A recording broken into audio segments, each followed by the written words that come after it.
में ये terms and conditions होंगे जिसे आगे चल के पूरा करना है, that is the agreement. If the terms are expressed by words और इन राइटिंग, बाय वर्ड्स और इन राइटिंग, इसके लिए मैंने शब्द यूज किया था when contract is formed by using words either written or spoken. Section 9 बच्चों, हमारा जो इंडियन कॉन्ट्रैक्ट एक्ट है उसका सेक्शन 9 जो हम आगे पढ़ेंगे प्रपोजल एंड एक्सेप्टेंस में, बराबर है, डिटेल में पढ़ेंगे, उसमें क्लियर कट लिखा है सेक्शन 9 ऑफ द एक्ट. बच्चे हाँ, when I use the word now act, that means by default you have to understand it is Indian contract act 1872. पूरा बोलने की मुझे जरूरत नहीं है. Section 9 of that provides that a proposal. What is proposal? लिखो जल्दी. ऑफर, दूसरा नाम है किसका? प्रपोजल, यानी कि offer. If the proposal or acceptance of any promise is made in words, words, चाहे वो लिखकर चाहे बोलकर, the promise is said to be express. Promise is said to be express. हम बच्चों एग्जाम्पल तो उनको ओरल कॉन्ट्रैक्ट का भी देना चाहिए था, राइटिंग वाला भी देना चाहिए था, बट एनीवे उन्होंने बीच का एक एग्जाम्पल दिया है. देखो आपको, A tells B on telephone, telephone यानी mobile, that he offers to sell his house for ₹2 lakhs. तो बच्चों offers to sell his house for ₹2 lakhs and B in reply inform से that he accepts the offer. तो बच्चे यहाँ पर आपको लगता नहीं है कि ए एंड बी सामने सामने तो नहीं है, दोनों बैठे फेस टू फेस तो नहीं बैठे, लेकिन एक दूसरे की आवाज सुन रहे हैं. तो यहाँ ऑफर किसने दिया? ए ने, टेलीफोन पर, मोबाइल पर, एंड उसने ऑफर दिया अपना घर बेचने का 2 lakhs में, जिसे सामने वाली पार्टी बी ने एक्सेप्ट भी कर लिया टेलीफोन पर. तो आप बोल सकते हो ये कॉन्ट्रैक्ट इनके बीच में जो हुआ, that is nothing but express contract, that is express contract. Okay, so very easy, ज्यादा आपको इसमें डाउट नहीं आएगा बच्चों, वेरी सिंपल डिस्कशन. हाँ, जो भी टफ था वो मेन पहला ही था अपना, वॉइड, वॉइडेबल, वो सारे शब्द आपको अच्छे से समझने थे. ना बच्चों second type of contract on the basis of formation की अगर हम बात करें, नाम भले ही फॉर्मेशन ऑफ कॉन्ट्रैक्ट है on the basis of, but second type of contract ये थोड़ा आपको सरप्राइज करेगा बच्चों. नाम से ही जाहिर है, implied contracts. What is implied contracts? अभी आप नोट्स मत देखो, मेरे शब्दों पे ध्यान दो पहले. आ, अगर सिंपल वे में डिफाइन करूं व्हाट इज इम्प्लाइड कॉन्ट्रैक्ट्स, तो पहला सेंटेंस ये है, contract which is not N express contract, which is not an express contract are called as implied contracts. जो एक्सप्रेस कॉन्ट्रैक्ट नहीं है, which is not an express contract, यानी implied contract को अगर मैं पहले डिफाइन करना चाहूँ on the basis of express contract, तो these are the contracts which are made, या जो कॉन्ट्रैक्ट जिसको हम वर्ड्स की मदद से नहीं मतलब करते, not by using words either written or spoken. Such type of contracts are called implied contracts. Now you will be in a doubt कि सर बिना बोले, बिना लिख कर दिए, बिना शब्दों का सहारा लिए कॉन्ट्रैक्ट कैसे बन जाता है? तो बच्चों ये इम्प्लाइड कॉन्ट्रैक्ट बनता है दोनों पार्टियों के हाव भाव से, उनके व्यवहार से, बरोबर है. अब आप बोलेंगे सर कैसे, नहीं समझा. तो बच्चे यहाँ पर अगर मैं आपसे कहूँ सिंपल एग्जांपल में, क्या आप अपने कार में जा रहे हैं, फोर व्हीलर कार में जा रहे हैं, सिग्नल आया, रेड सिग्नल आया तो आप रुक गए, अभी कम से कम 2 मिनट रुकना है. वहां अचानक सिग्नल पर अचानक एक व्यक्ति आकर आपकी कार की जो शीशे हैं, ग्लासेस, उसको साफ करना शुरू कर देता है. तो बच्चों मेरा सवाल है कि क्या वो वहाँ समाज सेवा कर रहा है क्या, कि जो भी गाड़ियां आएंगी मैं उसको क्लीन करूंगा? वो सीधा आके आपके कार का क्लीन करने लगा, ग्लासेस को पोंछने लगा, एंड आपने उसको रोका भी नहीं ऐसा करने से। आपने रोका नहीं उसको करने से। इसका मतलब ये हो गया कि वो पूरा जब कांच साफ कर देगा, तो नाउ इट इज इम्प्लाइड कि उसकी जो सर्विस उसने दी, उसके लिए you have to give him remuneration. क्या ये दो लोगों के बीच में कोई कॉन्ट्रैक्ट हुआ था क्या, शब्दों को यूज करके मैं गाड़ी लेके आऊंगा, तू आना उधर साफ करना, मैं तेरे को पैसे दूंगा, ऐसा कुछ हुआ था क्या कॉन्ट्रैक्ट? नहीं। बट उसके एक्शन ने बता दिया, जैसे उसने ग्लास क्लीन करने को चालू किया, उसके एक्शन ने बता दिया, ऑफर दे दिया आपको कि देखो मैं आपकी गाड़ी को क्लीन कर रहा हूं, एंड गाड़ी क्लीन करने के बाद I am expecting some consideration from you, and आपने उसको रोका नहीं, तो ये आपकी तरफ से इम्प्लाइड एक्सेप्टेंस हो गया। उसने आके सीधा गाड़ी की शीशे पोंछने को शुरू किए, वो इम्प्लाइड ऑफर था, एंड आपने उसे रोका नहीं, करने दिया वो काम, ये आपके तरफ से एक इम्प्लाइड एक्सेप्टेंस था। तो जब बच्चों आपने ऑफर को एक्सेप्ट कर लिया, तो आपके एंड उसके बीच में एक इम्प्लाइड कॉन्ट्रैक्ट हो गया। बच्चों I am waiting for the doubt, कोई कंफ्यूजन? मैंने अभी जो कहा से ये कॉन्सेप्ट क्लियरिंग बहुत ही जरूरी है आपके लिए। ओके, एक बार मैं क्लियर कर दूं, बाद में आप उसको रीड करके याद रखिएगा। It will definitely is going to help in further course also. इतने कुसुम कोई डाउट कुछ नहीं? यस, ओम एग्जाम्पल्स है, और एग्जाम्पल्स आएंगे। यस, और एग्जाम्पल्स आएंगे। आई होप आपको ये सिग्नल के ऊपर दिया गया एग्जाम्पल क्लियर है। ठीक है बच्चों। सो यहाँ पर क्या हुआ, किसी ने शब्दों का सहारा नहीं लिया। जिसने आकर कार के शीशे पोंछने को शुरू किए, वो उसने कोई मुझे वर्ड्स में ऑफर नहीं दिया, मैंने कुछ उसको बोला नहीं, बट हमारी जो एक्शंस थी दोनों की, हाव भाव थे, है ना, उस वक्त के, उसने डिफाइन कर दिया हमारे कॉन्ट्रैक्ट को। तो बच्चों let us read now. implied contracts in contrast come into existence by implication. implication मतलब implication of law, implication of law। Most often the implication is by law, लिखा है देखो, बाय लॉ और बाय एक्शन, बाय लॉ और by action.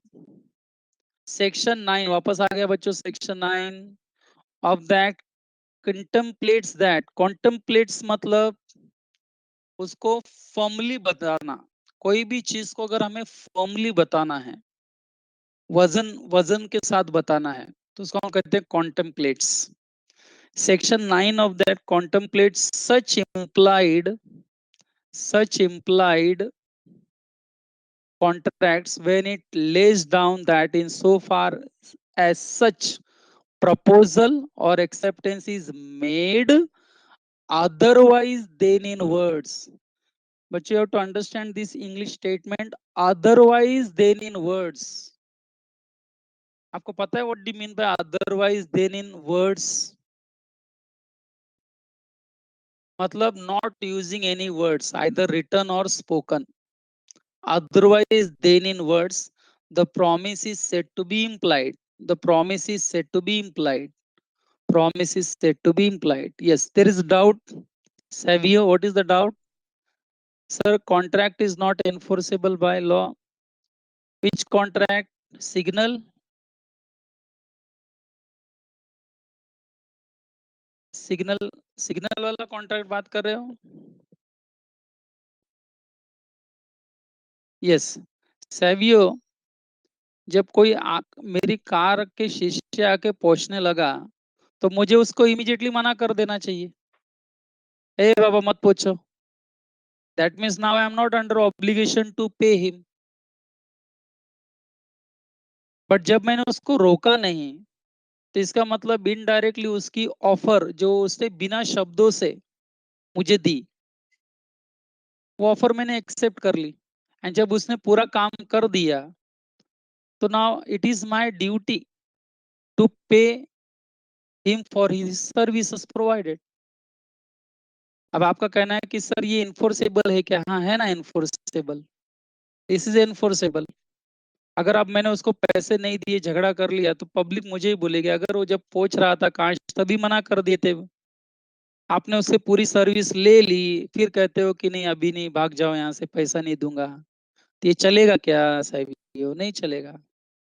मुझे ये बताओ, आपके नेबर ने, Savio I am talking to you, आपके नेबर ने अगर पिज्जा मंगवाया, ऑर्डर किया था पिज्जा हट से, एंड वो पिज्जा वाले ने गलती से वो पिज्जा आपको डिलीवर कर दिया, गलती से, एंड आप खा गए। आप बताओ, जब खा गए तो आपको लगता नहीं आपको उसका पेमेंट करना चाहिए?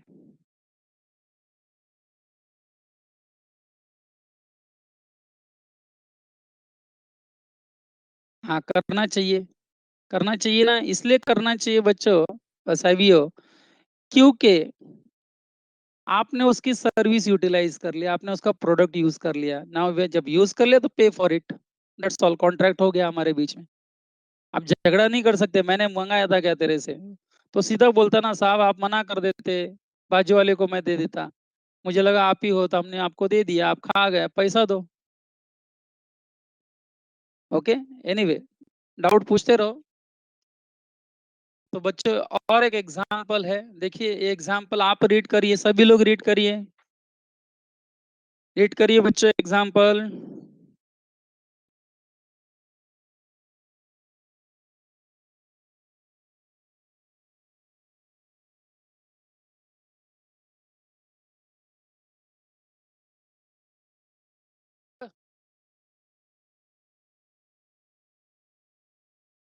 बच्चों मैंने एग्जाम्पल पढ़ने के लिए कहा है, कुली का।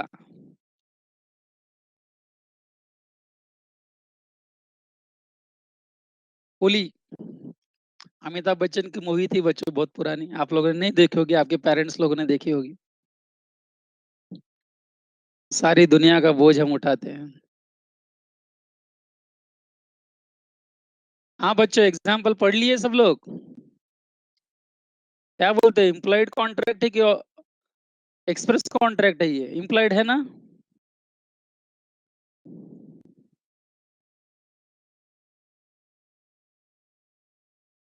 Hiten yes, Himanshu yes. सभी को डाउट क्लियर, मतलब एग्जाम्पल क्लियर है ना? एकदम सिंपल एग्जाम्पल। और भी बच्चों आगे और एग्जाम्पल्स आएंगे, हाँ? जहाँ पे आपको खुद ढूंढना पड़ेगा कि whether it is express contract, whether it is implied contract, आगे भी कुछ और कॉन्ट्रैक्ट है वो ढूंढने पड़ेंगे आपको। यस, भाविका, उत्कर्षा, प्रियांशु, चेतना, साफिन, रितेश, धवल, क्राइस, हितेन। चलो, किसी को कोई डाउट नहीं? ओके बच्चों, so let us concentrate on the next one. The third type of contract on the basis of formation, if you are going to discuss अभी जो right now, that is tacit. I think first time word आप discuss read कर रहे हो, tacit contract। Acid नहीं बच्चा, tacit। tacit contracts मतलब आप बोल सकते हो कि ये साइलेंट कॉन्ट्रैक्ट होते हैं, silent in nature. Silent in nature, आप बोलेंगे सर साइलेंट इन नेचर मतलब? फॉर एग्जाम्पल बच्चा, आई थिंक एक एग्जाम्पल जो आपको बहुत अच्छे से आता है, मालूम है, एक एग्जाम्पल की मुझे एक्सप्लेनेशन देनी पड़ेगी। बच्चों, एग्जाम्पल नंबर वन, सुनो ध्यान से। आप अपना एटीएम कार्ड ले जाकर बैंक से, बैंक के एटीएम से, जब आप एटीएम कार्ड अंदर डालकर अपना जो भी पासवर्ड यूज करके पैसे का जो भी जितना चाहिए, 5,000 10,000 आप टाइप करते हो अंदर, तो ये एटीएम कार्ड डालना एटीएम मशीन में, उसके बाद अपना पासवर्ड के जरिए 5,000 की ऑफर आपने डाली, एंड अगर टेक्निकली सब कुछ ठीक है, तो एटीएम मशीन आपको 5,000 रुपीज दे देती है, विड्रॉ हो जाता है पैसा। एकदम सिंपल एग्जाम्पल के एंगल से इसको अंडरस्टैंड कीजिए। जब आपने अंदर एटीएम कार्ड इंसर्ट किया, आपका पासवर्ड डाला, ये आपके तरफ से ऑफर था कि I want 5,000 rupees from my bank account, and bank ATM machine ने देखा कि सब कुछ ओके, आपका पासवर्ड सब सही है, तो उसने 5,000 आपको दे दिए। वो एक्सेप्टेंस था। कितना साइलेंटली हो गया, आप गए पैसा विड्रॉ करके चले आए। सो बैंक से पैसा विड्रॉ करना, आई मीन टू से एटीएम से, एटीएम से, हाँ बच्चों, बैंक से मतलब एटीएम से। एटीएम का फुल फॉर्म है एनी टाइम मनी नहीं बोलने का बच्चों, लिखा है आपके बुक में ऑटोमेटिक टिलर मशीन। तो बच्चों this is one of the classical example of tacit contract. Okay, जहां पर हम कॉन्ट्रैक्ट दो लोगों के बीच में हो गया, ये कैसे पता चला, कैसे पता चला? तो बच्चों ये कंडक्ट ऑफ पार्टीज से पता चला। कंडक्ट ऑफ पार्टीज, मेरा एटीएम में जाना, पासवर्ड, ये एटीएम कार्ड इंसर्ट करना, पासवर्ड देना, सामने से पैसा आना, बच्चों दिस इज टैसिट कॉन्ट्रैक्ट। बरोबर है? ये हमको पार्टी के हाव भाव से पता चल गया कि उसने हमारा ऑफर एक्सेप्ट कर लिया। बरोबर है? नेक्स्ट बच्चों, आपको ऑक्शन पता है ना, नीलामी करते हैं हम लोग। अभी फिल्मों में भी देखा होगा आपने, मूवीज वगैरह में ऑक्शन करना, लीलाव करना जिसको बोलते हैं ना हिंदी में, नीलामी करना। कोई एक एजेंट क्या करता है, किसी बड़े बिजनेसमैन का सामान बहुत सारे प्रोस्पेक्टिव बायर्स को एक दिन बुलाकर उसमें बोली लगवाता है, बीडिंग करवाता है। आपने सुना होगा, फिल्मों में देखा होगा, जो सबसे बड़ा अमाउंट बोलेगा उसको वो प्रोडक्ट बेच दिया जाता है। तो बेचने की स्टाइल कैसी होती है, आपने देखा होगा वो, जैसा किसी ने सबसे बड़ा बोली लगाया 10 लाख रुपए, तो वो एजेंट क्या करेगा, ऑक्शनियर, एजेंट यानी ऑक्शनियर, जो ऑक्शन को कंडक्ट करता है, वो क्या कहेगा, 10 लाख 1, 10 लाख 2, 10 लाख 3। फिर उसके बाद क्या करता है वो, उसके पास एक हैमर रहेगा, हथौड़ा, हैमर। तो 10 लाख 1, 10 लाख 2, 10 लाख 3 ऐसा बोलकर वो हैमर जैसे ही टेबल पर मारेगा, वो कॉन्ट्रैक्ट हो गया ऐसे अजम्पशन कर लिया जाएगा।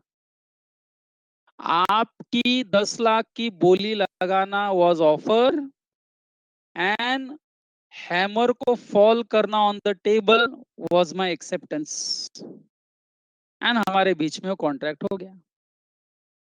सो टैसिट कॉन्ट्रैक्ट्स का जब भी आप एग्जांपल्स याद रखोगे, बरोबर है, तो बच्चों हमेशा याद रखना कि ये एक प्रकार की इम्प्लाइड कॉन्ट्रैक्ट का ही एंगल है। सब बहुत बच्चे डाउट पूछते हैं कि sir tacit contract is it implied contract, and my answer is yes. ये एक प्रकार का इम्प्लाइड कॉन्ट्रैक्ट ही है जहां पर वर्ड स्पोकन और रिटन की कोई जगह नहीं है। ये कॉन्ट्रैक्ट दो लोगों के बीच में हो गया, ये पता चलता है दो पार्टियों के हाव भाव से। Okay, so these are the two examples which defines tacit contract. Okay, जो क्लियर करते हैं टैसिट कॉन्ट्रैक्ट क्या है। Okay, and now let us read. I think अभी मैं रीड करूंगा तो मुझे लगता है 80-90% आपको 3 बार बोलने का, क्या लिखा है रितेश, 3 बार, 3 बार हैमर नहीं, हैमर एक ही बार, बोलना 3 बार होता है। 10 लाख 1, 10 लाख 2, 10 लाख 3, फिर धड़ाम से हैमर नीचे गिरेगा। किस पर, टेबल पर, प्रोडक्ट पे नहीं है। हाँ रितेश, हाँ ये मतलब आप बोल सकते हैं ट्रेडिशन है। वो ट्रेडिशन को ही हम हाव भाव कहते हैं, conduct of party, that is what I am trying to explain. Okay, so Now let पढ़ाई us के लिए read those. मेहनत तो सब करते हैं, लेकिन स्मार्ट स्टडी कौन करता है? प्री एग्जाम ऐप के साथ बनाइए अपनी तैयारी super smart. Pre exam app देता है वाइड रेंज के एग्जाम्स की तैयारी, जैसे JEE, NEET, CAT, CA foundation, CS सीट, banking, railway, SSC, MBA entrance, SYJC, com, TY com और भी बहुत कुछ। Chapter wise tests and mock tests, detailed performance analysis, और अब तैयारी होगी एकदम परफेक्ट। कहीं भी कभी भी पढ़ाई करें। और एक विशाल क्वेश्चन बैंक आपकी तैयारी को बनाए आसान। इंस्टेंट इवैल्यूएशन से तुरंत जानिए अपनी परफॉर्मेंस और पाएं पर्सनलाइज्ड फीडबैक। तो अब देरी किस बात की? प्री एग्जाम ऐप डाउनलोड करें और अपने नाम से रजिस्टर्ड करें और एक विशाल क्वेश्चन बैंक बिल्कुल फ्री और अपनी सफलता की कहानी लिखें। लिंक डिस्क्रिप्शन में है। प्री एग्जाम ऐप स्मार्ट तैयारी का साथी। Now let us read those important words. The word tacit means silent. हाँ बच्चों आ गया देखो, और मैंने कहा ना tacit contracts are nothing but silent contracts.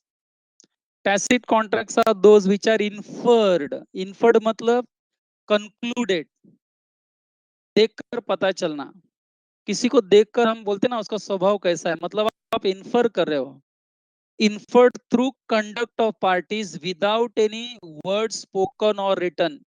Without any words spoken or written, and that is why I use the word tacit contracts are nothing but they are the shadow of implied contracts. They are as good as implied contracts. A classic example of tacit contract would be when, देखो बच्चों मेरा दिया हुआ example मैंने जो यहीं से पढ़ा बच्चों और कुछ नहीं। When cash is withdrawn by the customer from bank from automatic teller machine, ATM जिसको हम कहते हैं। कोई आपसे पूछे कहीं इंटरव्यूज वगैरह में एटीएम का फुल फॉर्म बताओ, तो एटीएम मत बोलना बच्चों, एनी टाइम मनी मत बोलना। एनी टाइम मनी, बहुत लोग एनी टाइम मनी बोलते हैं। एनी टाइम मनी बोलोगे ना तो इंटरव्यूअर क्या बोलेगा, घूमो और भागो यहाँ से, जाओ घर पे, है ना। You have to use the proper word automatic teller machine. Another example of tacit contract is where, थोड़ा फास्ट पढ़ रहा हूँ क्योंकि डिस्कस हो गया है, where contract is assumed to have been entered when the sale is given effect to at the fall of hammer in an auction sale. Auction समझ ही गए होगे आप लोग, अभी नीलामी करना। अच्छा धवल वॉइस नहीं आ रही मेरी, एक मिनट हाँ बच्चों। सर धवल को शायद आवाज नहीं आ रही, बाकी बच्चों को मेरी आवाज आ रही है? बच्चों जरा कंफर्म कीजिए। दिशा हाँ, यस। धवल को शायद आवाज नहीं आ रही मेरी, क्या करूं क्या बोलूं। धवल आप जरा रिफ्रेश कर दो एक बार। हाँ बेटा रिफ्रेश कर लो जरा, एक बार रिफ्रेश कर लो। जरा मुझे, हाँ हाँ धवल आवाज आया, हाँ ओके ओके ओके धवल। सो बच्चों ये टैसिट कॉन्ट्रैक्ट मैंने अभी रीड किया क्योंकि मैं ऑलरेडी एक्सप्लेन कर चुका हूँ। तो बच्चों टैसिट कॉन्ट्रैक्ट की लास्ट लाइन पे जरा ध्यान दीजिए क्या लिखा है। It is not separate form of contract. आप बोल सकते हैं ये कोई सेपरेट फॉर्म ऑफ कॉन्ट्रैक्ट नहीं है। मैंने अभी भी एक शब्द यूज किया कि ये एक इम्प्लॉयड कॉन्ट्रैक्ट की परछाई है, शैडो है। It is as good as implied contract. अभी भी मैंने कहा बच्चों, it is not separate form of contract but falls within the scope of, आ गया word, implied contracts. Implied contracts, ठीक है ओके। बच्चों आपको अभी मैं 30 सेकेंड्स दे रहा हूँ, कुछ डाउट हो तो जरा प्लीज लिखिएगा। रुकता हूँ 30 सेकेंड्स। कोई भी वर्ड, आपको वर्ड क्लियर नहीं हो, कोई शब्द क्लियर नहीं हुआ हो तो बच्चों आप जरा डाउट पूछिए, तो मुझे लगता है वो क्लियर रहेगा तो आगे और अच्छे से क्लियर हो जाएगा लेक्चर।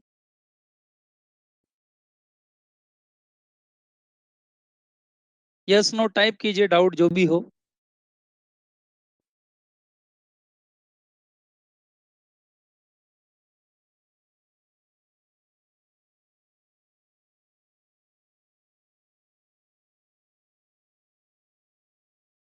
कुसुम कोई डाउट नहीं है, ओके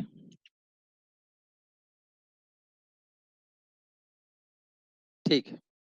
मैं बीच बीच में कंफर्म कर रहा हूँ और कुछ नहीं है। मुझे भी पता चलना चाहिए कि आप जो भी बोल रहा हूँ वो समझ में आ रहा है? यस, वेरी गुड, बहुत बढ़िया। हाँ, दिशा कुछ डाउट है लगता है। Sir, implied and tacit contract में डिफरेंस है क्या? बेटा, कोई डिफरेंस नहीं है, both are one and the same. Both, दोनों में एक ही चीज है कि they are not express. Okay, दोनों में डिफरेंस नहीं है, both are one and the same. Okay, क्या आपका शैडो आपसे अलग है क्या? नहीं, both are one and the same. Okay, ठीक है। आपको कोई क्वेश्चन नहीं पूछा जाएगा explain difference between implied and tacit, ऐसा कोई प्रश्न है भी नहीं है पास्ट पेपर में बच्चों। Anyway, so let us start with that next one, quasi contracts.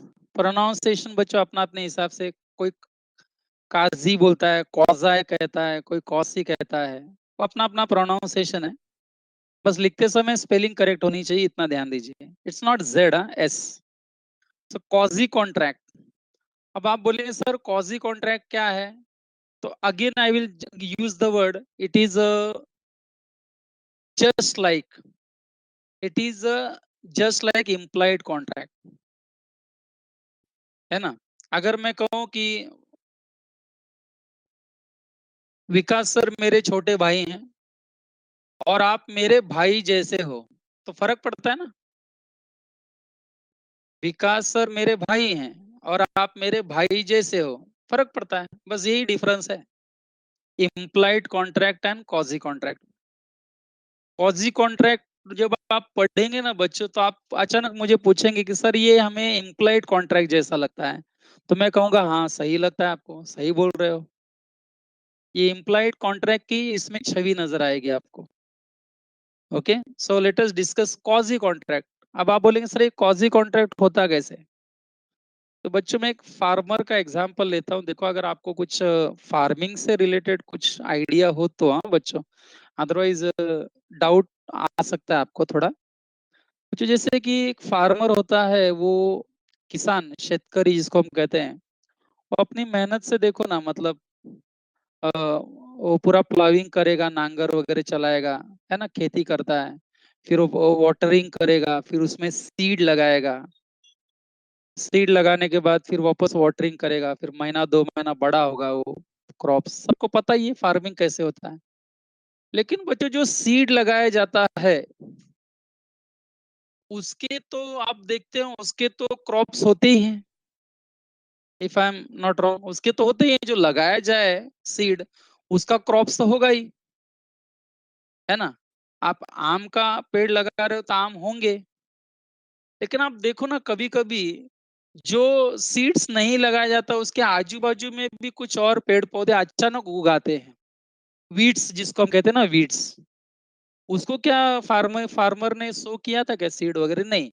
लेकिन लेकिन वो अपने आप तैयार हो जाते हैं।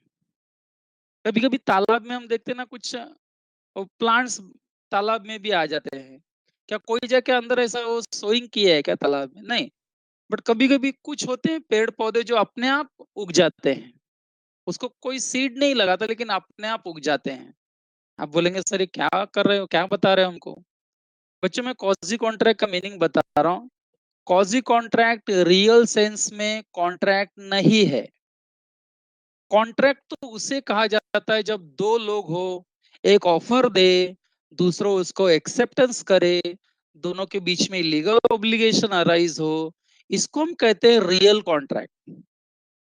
And quasi contract real contract नहीं है। ये दो लोग आपस में बैठकर मिलजुल कर कॉन्ट्रैक्ट नहीं बनाते, ये अपने आप बन जाता है। ये बाय डिफॉल्ट अपने आप सामने आ जाता है, लीगल एंगल में अपने आप सामने आ जाएगा। इसमें किसी ने कोई ऑफर नहीं दी, किसी ने कोई एक्सेप्टेंस नहीं किया, लेकिन कॉन्ट्रैक्ट हो गया दो लोगों के बीच में। आप बोलेंगे सर ये कैसे हो गया, कैसे पॉसिबल है? जब हमने ऑफर नहीं दिया, आपने एक्सेप्टेंस नहीं किया, तो कॉन्ट्रैक्ट कैसे हो गया हमारे बीच में?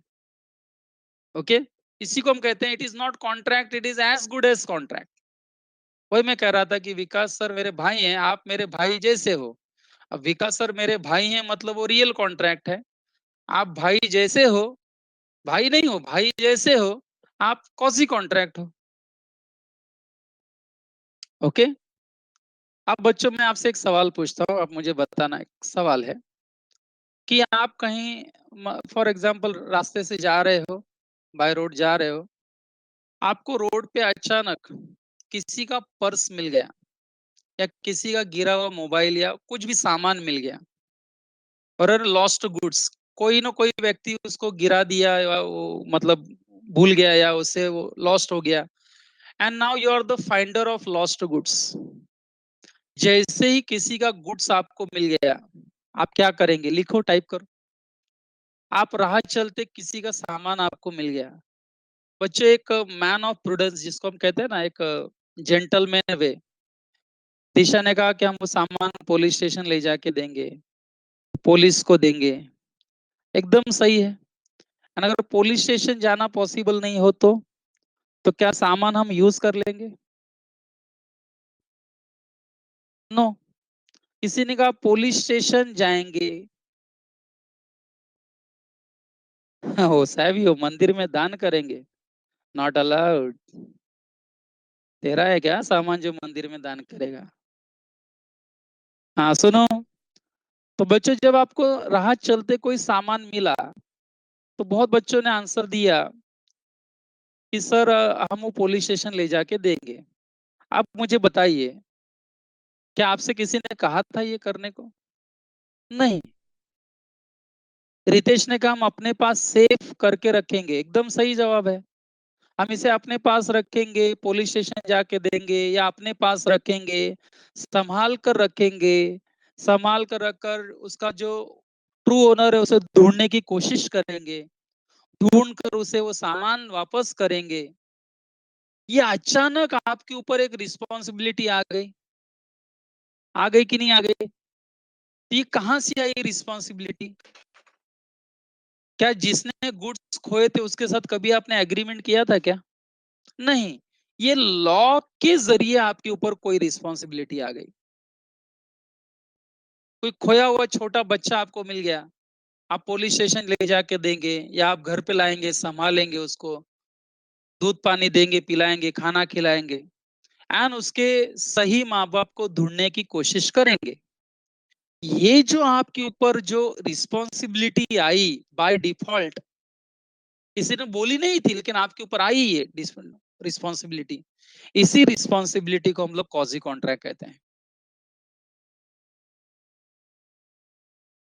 दो लोगों के बीच में कॉन्ट्रैक्ट नहीं हुआ था, लेकिन ना ये कॉन्ट्रैक्ट के जैसे ही माना जाएगा, कॉन्ट्रैक्ट के जैसे ही माना जाएगा, एंड एनफोर्सेबल भी है लॉ में। ओके। मैं आपको ये एग्जांपल और क्लियर कर देता हूँ बच्चों, ध्यान से सुनिएगा, ध्यान से सुनिए। बच्चों, मान लीजिए मैं वसई से अंधेरी जा रहा था लोकल ट्रेन में, फर्स्ट क्लास में बैठा था। And बच्चों, मेरे बाजू में जो बैठा था वो बोरीवली में कहीं अपना उतर गया, लेकिन उसका जो मोबाइल था, एप्पल एप्पल कंपनी का था बच्चों, एप्पल आईफोन था वो भूल गया। एंड मेरा ध्यान जब ट्रेन चलने लगी तो मेरा ध्यान वो मोबाइल पे चला गया। दैट मीन्स वो मोबाइल मेरे पास मिल गया, आ गया मेरे पास। तो आप अभी मुझे क्या कहोगे? I am the finder of lost goods. I am a finder of lost goods. Okay. अब मेरी रिस्पॉन्सिबिलिटी क्या हो गई? मेरी रिस्पॉन्सिबिलिटी ये हो गई कि अब मैं उस मोबाइल को संभाल के रखूं, अपने पास रखूं, एंड उसके ओनर को मैं उसे ढूंढकर उस ओनर को उसका मोबाइल वापस कर दूं। बच्चों, यही मेरे ऊपर रिस्पॉन्सिबिलिटी आ गई। रिस्पॉन्सिबिलिटी आ गई, बात समझिए जरा। तो बच्चों, जब मैं अंधेरी गया, अंधेरी से वसई वापस आया, 2-4 घंटे हो गए, उसके बाद उसी मोबाइल पर कॉल आया मुझे। जरा समझिए, स्टोरी जैसा सुनिए बच्चों इसको। उसी मोबाइल पे कॉल आया किसी और फोन से, उसी ओनर ने मुझे कॉल किया, उस मोबाइल के मालिक ने। मैंने फोन उठाया, मैंने पूछा कौन है, तो बोलते मैं आपके बाजू में बैठा था, मेरा ही मोबाइल गुम हो गया, आपके पास शायद है। मैं बोला हाँ हाँ, मुझे मिल गया है मोबाइल। बात समझिएगा बच्चों, मेरे एग्जाम्पल पे ध्यान दीजिए।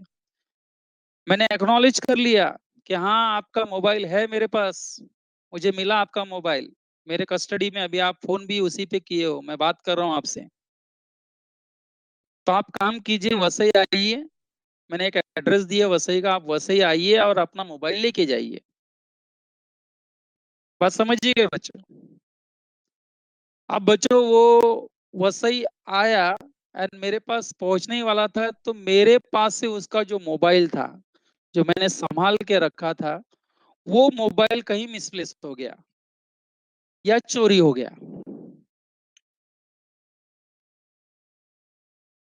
आप बताइए, जो ट्रू ओनर आया, असली मालिक आया एंड उसने जब मेरे से मोबाइल मांगा, अब मेरे पास मोबाइल है नहीं, अब आगे क्या होगा आप बताइए, क्या होना चाहिए अभी आगे? रॉन्ग आंसर भी चलेगा बच्चों। मैंने खुद उसको फोन करके, मतलब फोन पे बोला कि आपका मोबाइल मेरे पास है, आपका मोबाइल मेरे पास है, आप वसई आइए सर, मैं आपको आपका मोबाइल हैंड ओवर करता हूँ। लेकिन बच्चों आया, उसके पहले वो मोबाइल मेरे से कहीं मिसप्लेस हो गया या मेरे से कोई चोरी करके लेके गया। अब वो ट्रू ओनर के पॉइंट ऑफ व्यू से what is my now responsibility. मैं अभी आंसर्स पढ़ रहा हूँ बच्चों, रितेश ने लिखा है अपने पास सेव करा, वो तो वो है। You will have to pay sir, उसको पैसा देना पड़ेगा, you have to bear the loss, you will have to पे।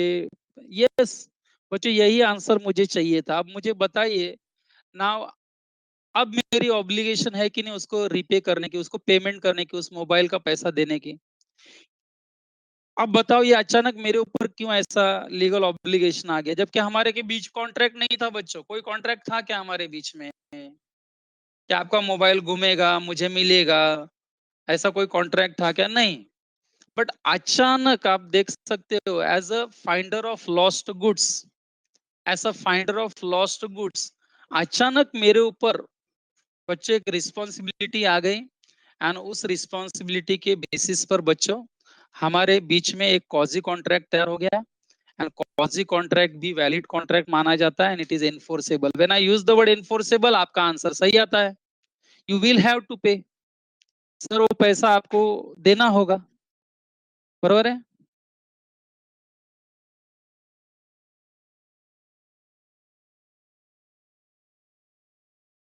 ओके। तो बच्चों अभी मैं कॉजी कॉन्ट्रैक्ट का डेफिनेशन रीड कर रहा हूँ, 2 मिनट और then we stop.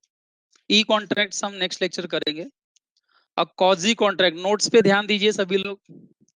A quasi contracts is not an actual contract. बच्चे यही मैं आपको स्टार्टिंग में बोला, देखो, quasi contract is not an actual contract but it resembles as contract। it is not actual contract but ये as good as contract है। it is created by law। Parties ने नहीं बनाया, दो लोगों ने नहीं बनाया इसे, ये लॉ ने बनाया है। एंड वो भी under certain circumstances। and which are those certain circumstances? But we'll be discussing that in detail।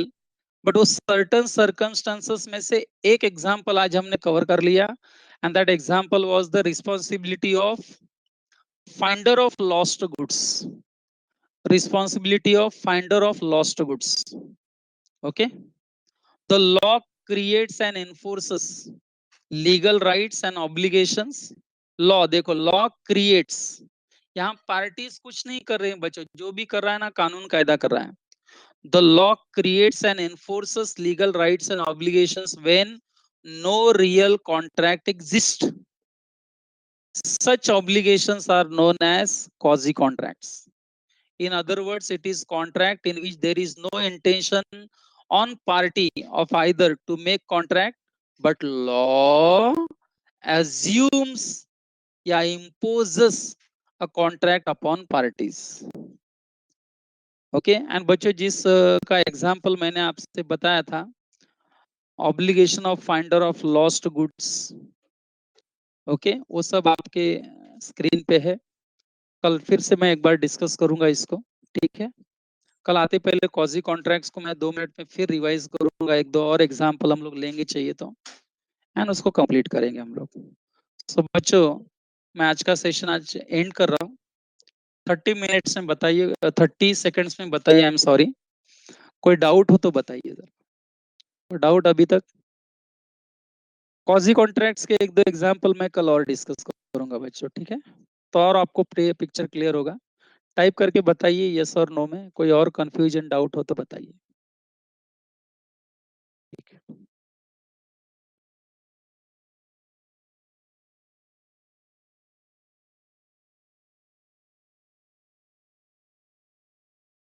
सभी मंदिर में दान मत करो, हाँ। पुलिस स्टेशन में ले जाके दो या तो फिर अपने पास रखो,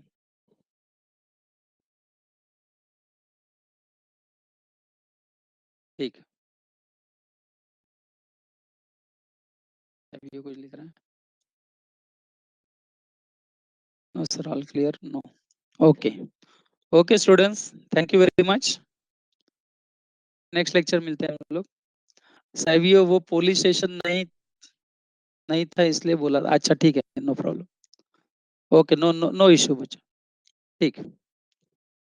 ओके।